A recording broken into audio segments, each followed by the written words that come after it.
It's that one most important thing that parents just don't know. And welcome back to another episode of Sitting in a Car. I'm Sarah Sproul, and I sit in a car every week with you to help you raise a confident and caring young person who respects themselves and the people around them. There's a secret in sexuality education. Now, it shouldn't be a secret. It doesn't need to be a secret.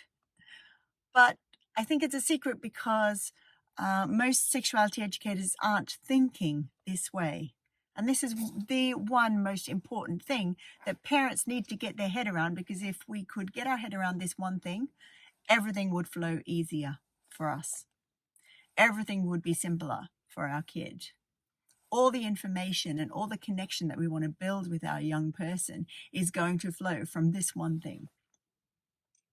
And this one thing is not age-appropriate conversations or age-appropriate topics or what to say at what age for your kid. And it's not what's the right language to use with my kid, depending on what age they are or depending what other people around me are using. And it's not how to stop our kids speaking to the other kids at school to make sure we don't piss off their parents because that family is not having the conversations we're having. And it's not, the one most important thing is not how to make sure we don't damage our kid by saying too much or not saying enough or speaking in front of younger kids when we have older kids. It's none of those things. The one most important thing is that we as parents start from a place of consent for ourselves. That we start from a place where we are not pushing ourselves to do something we don't want to do. Think about it for a minute.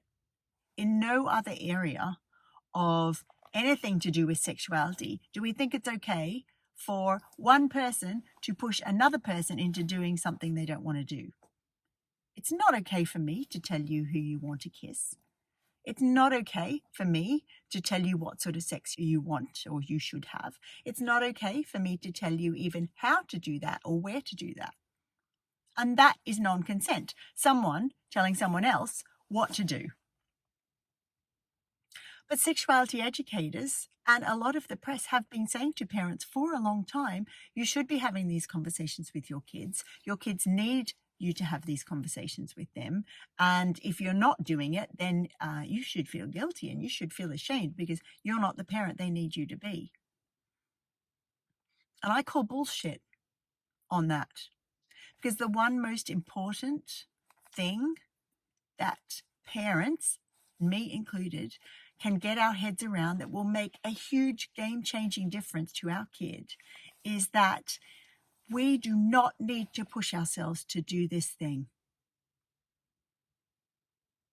We do not need to push ourselves to have these conversations with our kids, and we shouldn't push ourselves to have these conversations. Because then at the root of it, at the root of our attempt to create connection and to create understanding between us and our kid is this feeling of being made to do it against our better judgment, against our feelings of fear and anxiety. And that's just wrong. Just imagine that your kid was at their first disco and something feels wrong. Kissing someone feels wrong, but they're doing it anyway because everyone around them is saying this is the right thing to do. Or the person they're kissing needs them to kiss them for their own health. Would you be angry that your kid was put into this position? Absolutely yes. Of course you're going to be angry. And so why aren't we angry that we as parents are put in that position too? We are being forced to have these conversations, and it goes against our feelings of not being safe.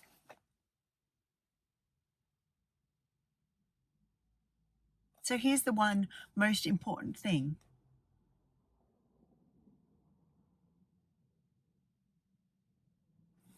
Yes, the research says that young people do better with one caring, approachable adult that they can talk to about sexuality, relationships, consent, puberty.